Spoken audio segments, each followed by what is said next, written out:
Today we're looking at early game power in all the mods 10, and if we go to the quest line for power, which is this one right here, then you can see the first thing that we need to do is get some of this stuff, which is raw uranite. Now, when I was exploring through my mine shaft the other day, I actually found some. We got some just down here, so it's pretty handy, and this is how you can find it and mine it to get started with this mod. And there we go, we picked up raw uranite there, we got 8 of those, and we completed this quest, which is really handy because it's going to give us the manual that we need to go through this mod, and also a wrench, which will be useful too. As you can see, this mod is all about generating, storing, and transmitting power, so we can do pretty much everything power-wise with this mod. There are some other options in the pack, which we might explore later on, but this seemed like a pretty good place to start. Now, the next power quest is this one right here, starting with the dielectric mats, and you can see here we need to make up some dielectric paste and also some casing. So if we look at the recipe right here, you see we get 24, and we get that from making up all of this stuff. Now, the first thing interesting is we've got this thing right here, which is coals. So for that, we need coal, charcoal, and also some lignite coal. Now, lignite coal is something that can actually be mined, and I have mined quite a fair bit of that, so that's good. And I think upstairs, actually, I've got all my coal. So yeah, here's my charcoal, and here's my coal. So this should be fairly simple to make this right here. If we click this, let's see, we're just missing the clay and the lava bucket, but we have all of that. And once we make up this right here, we're going to get that part of the quest complete. And the next thing to do is to make up some of this stuff right here, the casing. So let's get that. So for this, we're going to need dielectric rods. And as you can see, we're going to need some of the stuff we've just made, as well as some iron bars. So we've got some iron in here. We can make that up. And obviously we got our iron farm from the last episode. This has been doing pretty well for us actually as a passive source, so that's pretty good. So let's see, we'll make up those. I think we'll make just the 8 for now, and then we should be able to make this up. We just need, oh, hold on. Oh, okay, so there's different orientations. These are the horizontal rods, so I'm guessing to make these right here, yep, slightly different orientation of recipe, but with all that done, then we can make up this one right here and complete that quest. So for completing this quest, we're going to get one of these rewards right here, as well as some experience. And it looks like we got 4 of these basic capacitors, which is pretty handy, certainly something we'll be using as we go through. And the next thing to do is to make up these 3 things here. So an energizing orb, energy cables, and energizing rods. So to get started, we need to make up these things right here. So we've got the energizing orb. We're going to need to make up, let's see, an energizing rod as well. But for that, we're going to need one of these. So let's make that up. And we should be able to make the rod now. That's very good. And finally, some energy cables, which, let's see, we're just missing some of these, but we can make those pretty easily. Just chuck them there. And there we go. So that's going to be another quest complete as well, which is, let's see, this quest right here, I believe. Oh, we need 3 of those. Okay, let's make up 2 more of these if we can. All right, so I've just completed a load of these quests. As you can see, we've got a load of ticks here, so we're getting rewards and stuff like that.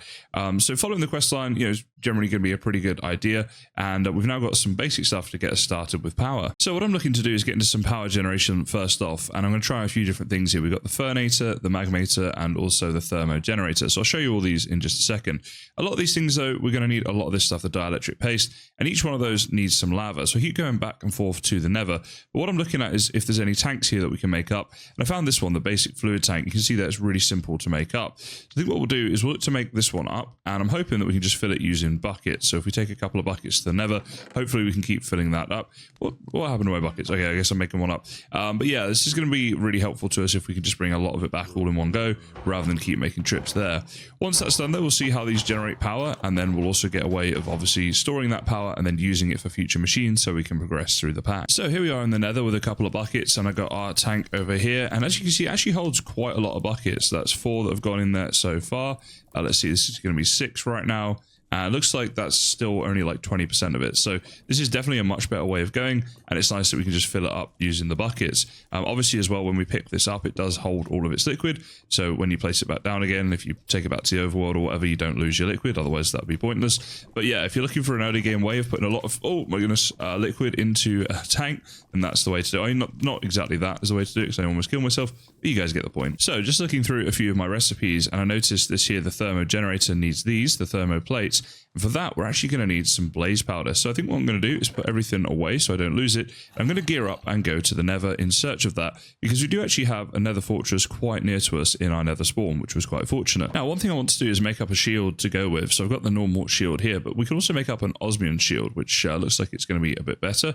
And it just requires, let's see, 1, 2, 3, 4, 6 osmium. So it's not too bad at all. There we go. So made up a bit of a better shield to take with us. And again, osmium, such an easy thing to get early game, but making tools and armor, and in this case a shield out of it does seem like a good way to go. So on top of the shield, I've also made myself up a bow, and we've got some arrows and a sword and stuff like that. And we're going to head into the Nether now and go explore this fortress. Could be cool to get a bit of loot from it as well, so we might be able to loot some chests and stuff. But obviously the main thing we want right now is the blaze rods to turn into blaze powder to progress through power. So here is my spawn right here in the Nether, and it wasn't great. We're up on this island. There's a lot of lava around, but we can negate the fall damage. It's not too bad. And just down there, you can see this is the Nether fortress. So I don't think we'll make this in one. And I'm using my umbrella, by the way, because my boots ran out of power. And obviously, one of the reasons we need to get into power so we can charge up those boots in the future as well. Let's see if I mine these blocks out here. We should just be able to make this. And we are in the Nether fortress, so that's pretty cool. Now, with that done, let's go have a little hunt around for some blaze. And again, the minimap's super useful here because I can see there are some just up a bit further here and on the left-hand side. So hopefully there's a spawner and we can get this done kind of quickly.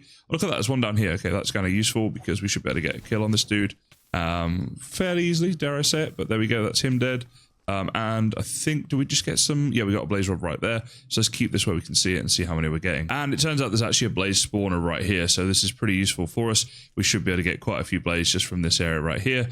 So I'm just going to farm this for a little while, see how many we can get, and hopefully not die. So this is pretty handy. If we go onto the quest line under the mob section right here, the bounty board, if we go to this, we can see right here by killing the 5 blazes, we're actually going to get 5 blaze rods. So that's pretty awesome. We also get ourselves a bit of XP as well. So right now we're up to 9 total blaze rods, having killed only 5 blaze, which is a really helpful. Oh my goodness, there's 2 there. Yeah, really helpful little start to the game. I guess I'll take these couple down, then we'll probably head back and start progressing on with power. With that gathering of resources complete, we can now start getting into making up some of this stuff. So the first one is the Fernator, so let's make up that one there. Then the Magmator, which let's see, we're just missing a couple of bits for this, so we need one of those. And this lava bucket, if we empty it into here, then it will give us a normal bucket, which is what we need in order to make that one up. And finally, the Thermo Generator. Now, for this, we need these things, which was blaze rods required for this. So I don't think I need blaze rods or anything. I'll turn all of that into that.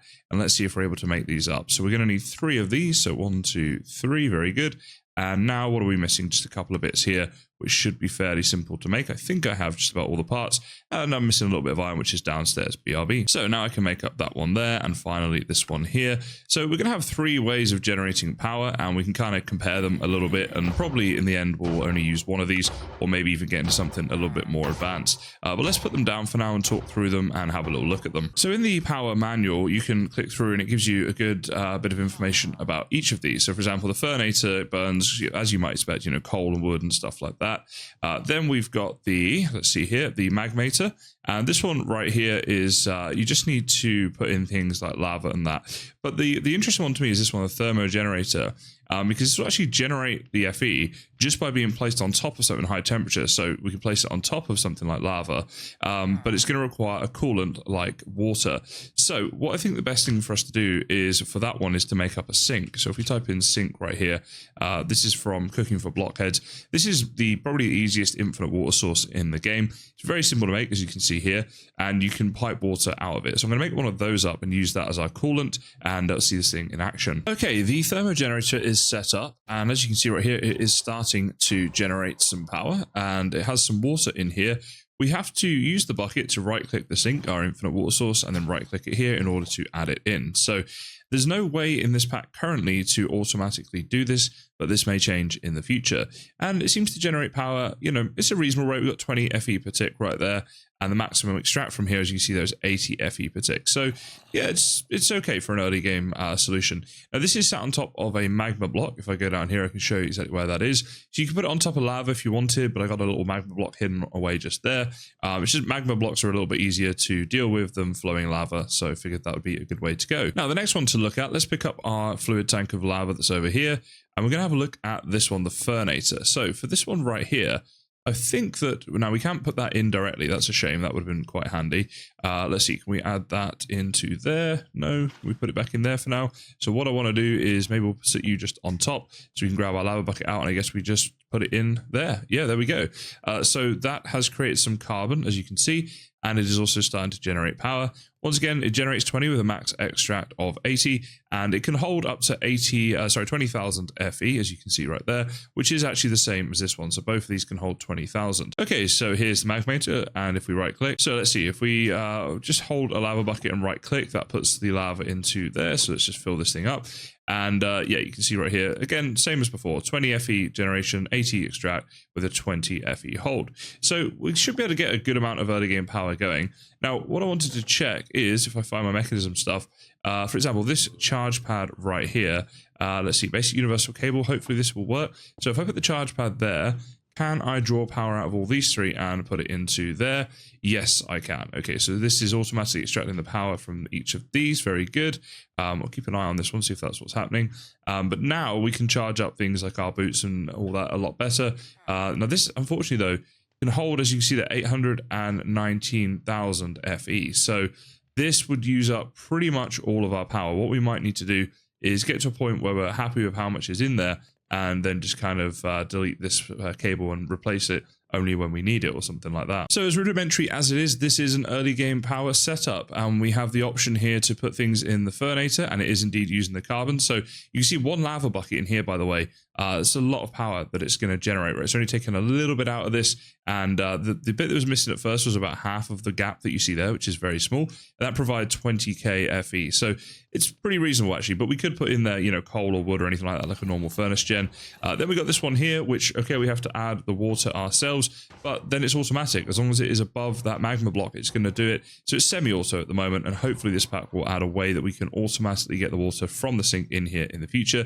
And finally, this one right here, where we just chuck in lava, and again, we can make a very easy basic fluid tank, take that to the nether and fill it up. So these three here are, you know, they don't generate loads of power, but they are so simple to do, and it's going to be a lot of early game power to fulfill our needs. Having all of this...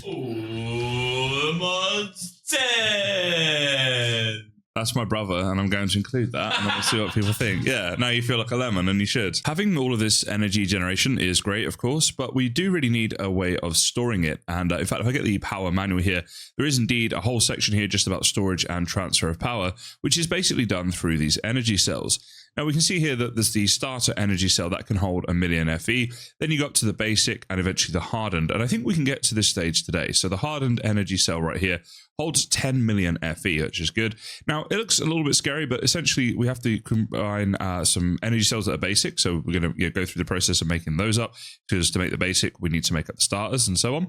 But we also need some of this stuff, energized steel. But you can see right here, we do need a bit of FE to do it, but then we just need iron and gold to make a couple of those. So that's not too bad. Now, the other thing that we're going to need are these things right here, which are the hardened capacitors. Wait, is it capacitor? Yeah, that's the one. And again, we just need some of this stuff. So I think this is all doable. I've got the materials on me. Let's get started. First things first, we have to make 2 of these to make 1 of these. And we need to make 2 of these in order to make 1 of these, which means in total, we're going to need to make 4 energy cells. So that's how we're going to start out today, is by trying to do that. Now, let's see, what are we missing here? We're going to need 4 of these things, which means we need a load of these. Let's make up like a couple of those. That should be good. And boom. So we can make 3 up. Okay, we're just missing a little bit here. Always the way, right? So what are we missing? Just 1 of these. We are getting through quite a lot of this stuff. I wish I made a bit more up to start off with, but there we go. So now I just want to make up 1 more of those. And finally, we want to make up 4 of these if we can. So there's 1. And what are we missing now? Just a few of these. So let me make up a load of those. And here we go. Here's the other 3. So we've made up 4 of these right now. And this obviously could give us 4 million FE just in these 4 blocks. I think we could combine them. But we're going to move straight on to making up the basic energy cells, for which we're going to need 2 of those. So we're going to need a couple of these. So 1, 2 of those. And then the basic energy cell, we make up 2 of those. So there's 1. And here's the other one. So that's obviously now we've got up to 8 million FE that we can make from these. But we're going to go all the way up to this one right here. So now that we have these 2 and we want to make up the hardened one, this bit's kind of cool. So what we need to do, let's start off by just taking out these basic universal cables, just because I want to switch to the energy cables that we actually get as part of the power mod pack. And let's bring them around here. And you know what? I'll just put them down here for now. 1, 2, 3, 4. I think 5 of them is going to do it. And what we have to grab are these things right here. And we've got 4 of these. I think we might need a 5th one, but essentially we connect these up onto the top here. So let me just go ahead and do that real quick. Okay, so the 5 of those placed down there, we can then grab our energizing orb, which is here. I think we just place it like that, and then it should connect up to all of these once we enter stuff into it. So I've got some iron here. We put in iron and we put in gold, and then, yeah, there we go. So you can see there, these things all shot at this thing right here, and we right click and pick up the 2 energized steel. Now that happened pretty quickly, so I'll show it one more time. Right click with iron, then right click with gold, and boom, there we go. So it happens very, very quickly, and we've got ourselves a bit of this energized steel, which is of course what we're going to need to make this. So in order to make one of these, we need 4 energized steel for that, plus 4 for each of these. Actually, wait, 4 of those makes 2 of those, which means we only need 8 in total. So we're going to be pretty close to doing this.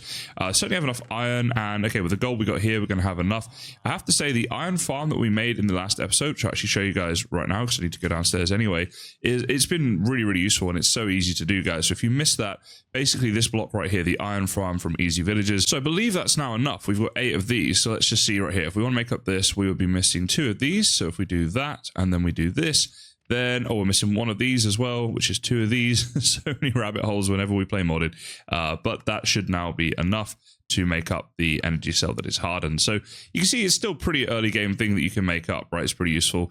Now, for now, I'm just going to take this down and just take down all of this stuff because I just wanted it set up temporarily there for what we were doing, but it's not how it's going to live. I think what I'll do for now is just get all the energy into this block right here. So it's all been stored in the corner of this room, and then we can use it for other things. Now, if we right click this energy cell and we open it up, you see there we go. We've got coming on 60,000 plus FE being stored up already. So it's pretty quick, and you see here this red bar goes up as well, so that's showing you how much you've got stored out of like a total percentage of what this can hold.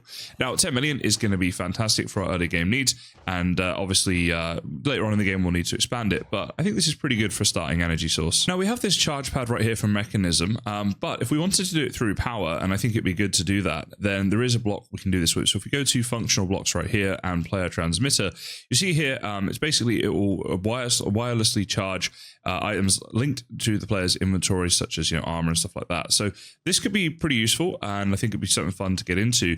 But if we search this right here, you see the player transmitter. At the moment, there's no recipe coming up for the player aerial pearl. So the way that we do this is if we go to our crafting recipe, basically we go like this with iron bars. So 4 iron bars, 1 ender pearl, and where are we here? 4 of the dielectric paste in the 4 corners.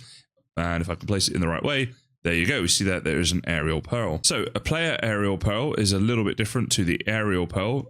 So in order to get that, it says right here, use the aerial pearl on a zombie or husk. Okay, so we've got our aerial pearl in hand, and here is the zombie. So we're just going to right click that on him, and there we go. You see there it's now a player aerial pearl. So it basically picks the zombie up and converts it into that. So we'll have a little sleep, and then in the morning we'll make that item up to transmit the energy wirelessly to the things that we need. So if we left click that and add it to the item there, we can make this one up. Let's go upstairs now and get this hooked up to our power. So I guess for now, just while we're testing stuff, we'll just put it in here, and there we go. This can actually hold 1,000,000 FE all on its own as well, so that's pretty cool. Now you'll see here what we need to do is make up a binding card, and it's a fairly simple recipe. There's also a dimensional binding card. So in order to make that, we make up this binding card here, and as you see right there, we just use it on an enderman or an endermite. But for now, let's just make up this one. Okay, so with all the stuff that we need to make that up, we can go ahead and do that. So once you've made up this binding card, you have to shift and right click on what you want it to bind to. Then if we right click and put it in here, you see now that our free runners down there are starting to charge up. Here we go. So the energy is going to them. It's all done wirelessly. Basically, whenever we're around here, anything in our inventory that needs to be charged will be charged wirelessly by this thing. So it's very useful. So I hope you're enjoying the series, guys. Please consider subscribing if you are. But for now, thank you so much for watching, and I look forward to seeing you guys in the next one.